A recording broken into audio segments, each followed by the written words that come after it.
ചെർണോബിൽ എന്ന പേര് കേൾക്കുമ്പോൾ ഇന്നും ലോകത്തിൻ്റെ മനസാക്ഷിയിലുണ്ടാകുന്നത് ഒരുതരം ഭീതിയും വേദനയുമാണ്. 40 വർഷങ്ങൾക്കിപ്പുറം ഒരു ആണവ നിലയത്തിലുണ്ടായ യാദൃശ്ചികമായ തകരാറെന്ന നിലയിൽ നിന്ന് മാറി ആധുനിക യുദ്ധതന്ത്രങ്ങളുടെ ഭാഗമായി ഈ പ്രദേശം വീണ്ടും ഭീഷണി നേരിടുന്ന ഒരു കാലഘട്ടത്തിലൂടെയാണ് ഇപ്പോൾ കടന്നു പോകുന്നത്. 1986 ഏപ്രിൽ 26-ന് 4ാം റിയാക്ടറിലുണ്ടായ ആ മഹാസ്ഫോടനം വിതച്ച നാശം എത്രത്തോളമായിരുന്നു എന്ന് ഇന്നും പൂർണ്ണമായി തിട്ടപ്പെടുത്താൻ കഴിഞ്ഞിട്ടില്ല. അന്ന് അന്തരീക്ഷത്തിലേക്ക് പടർന്ന മാരകമായ റേഡിയോ ആക്റ്റീവ് ഘടകങ്ങൾ ഉക്രൈനിലെയും അയൽ രാജ്യങ്ങളിലെയും ആയിരക്കണക്കിന് മനുഷ്യരുടെ ജീവിതമാണ് നിശബ്ദമായി കാർന്നുതിന്നത്. കാലമേറെ കഴിഞ്ഞിട്ടും ആ മുറിവുകൾ ഉണങ്ങിയിട്ടില്ല. ആ വിധിനിർണായകമായ രാത്രിയിൽ സത്യത്തിൽ എന്താണ് അവിടെ സംഭവിച്ചതെന്ന് പരിശോധിച്ചാൽ മനുഷ്യ സഹജമായ പിഴവുകളുടെയും സാങ്കേതികമായ പോരായ്മകളുടെയും ഒരു വലിയ പരമ്പര തന്നെ കാണാൻ സാധിക്കും. 86 ഏപ്രിൽ 25-ന് രാത്രി വൈകി 4ാം നമ്പർ റിയാക്ടറിൽ ഒരു സുരക്ഷാ പരിശോധന നടത്താൻ ഉദ്യോഗസ്ഥർ തീരുമാനിച്ചു. വൈദ്യുതി ബന്ധം പൂർണ്ണമായും നിലച്ചാൽ റിയാക്ടറിലെ കൂളിംഗ് പമ്പുകൾ പ്രവർത്തിപ്പിക്കാൻ ടർബനുകൾക്ക് എത്രത്തോളം സാധിക്കുമെന്നതായിരുന്നു ആ പരീക്ഷണം. എന്നാൽ ആ പരീക്ഷണത്തിനിടെ റിയാക്ടറിനുള്ളിലെ താപനില അപ്രതീക്ഷിതമായി വർദ്ധിക്കുകയും നിയന്ത്രണാതീതമാവുകയും ചെയ്തു. ഏപ്രിൽ 26 പുലർച്ചെ 1:23 റിയാക്ടറിലെ താപം ക്രമാതീതമായി ഉയർന്നതിനെ തുടർന്ന് 2 വലിയ സ്ഫോടനങ്ങൾ സംഭവിച്ചു. ആദ്യത്തെ നീരാവി സ്ഫോടനം റിയാക്ടറിൻ്റെ 1000 ടൺ ഭാരമുള്ള മേൽക്കൂര തന്നെ തകർത്തു. രണ്ടാമത്തെ സ്ഫോടനത്തിൽ റിയാക്ടറിൻ്റെ ഉള്ളിലെ ഗ്രാഫൈറ്റ് കത്താൻ തുടങ്ങുകയും അന്തരീക്ഷത്തിലേക്ക് റേഡിയോ ആക്റ്റീവ് പദാർത്ഥങ്ങൾ വൻതോതിൽ പ്രവഹിക്കുകയും ചെയ്തു. ഹിരോഷിമയിൽ വീണ ആറ്റം ബോംബിനേക്കാൾ 400 മടങ്ങ് മാരകമായ വികിരണങ്ങളാണ് ആ നിമിഷം മുതൽ അവിടെ നിന്ന് പുറത്തേക്കൊഴുകിയത്.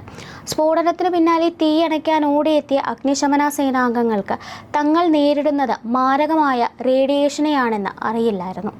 ഒരു സാധാരണ തീപിടുത്തം പോലെ കരുതി അവർ ആ ഗ്രാഫൈറ്റ് കഷ്ണങ്ങൾ കൈകൊണ്ട് മാറ്റുകയും വിഷവാതകം ശ്വസിക്കുകയും ചെയ്തു.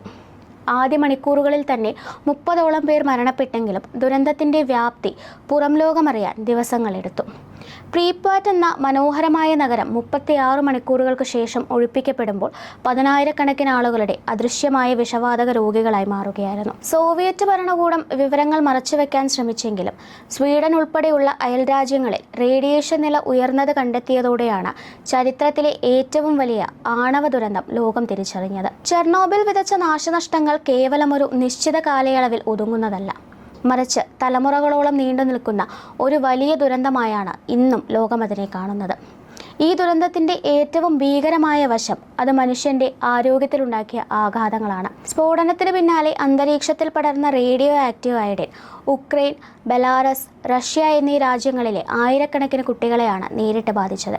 ഏകദേശം 6000-ലധികം കുട്ടികൾ റേഡിയേഷൻ മൂലം തൈറോയ്ഡ് ക്യാൻസർ ബാധിച്ചതായി ഔദ്യോഗിക കണക്കുകൾ സൂചിപ്പിക്കുന്നു.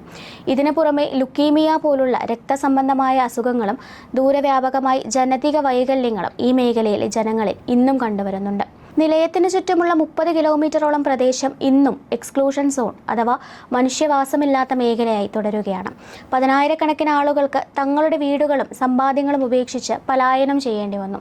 ഒരു കാലത്ത് സജീവമായിരുന്ന പ്രീപാറ്റ് നഗരം ഇന്ന് വെറും ഒരു പ്രേത നഗരമായി മാറിയിരിക്കുന്നു. അവിടുത്തെ കെട്ടിടങ്ങളിലും മണ്ണിലും ഇന്നും മാരകമായ അളവിൽ വികിരണം നിലനിൽക്കുന്നതിനാൽ ഇനിയൊരു നൂറ്റാണ്ട് കഴിഞ്ഞാലും അവിടെ സാധാരണ ജീവിതം സാധ്യമാകുമോ എന്നത് സംശയമാണ്. സ്ഫോടനത്തിന് പിന്നാലെ റേഡിയേഷൻ തട്ടി ചുവന്നു തൊടുത്ത് നശിച്ചുപോയ മരങ്ങൾ നിറഞ്ഞ റെഡ് ഫോറസ്റ്റ് ഇതിനൊരു ഉദാഹരണമാണ്.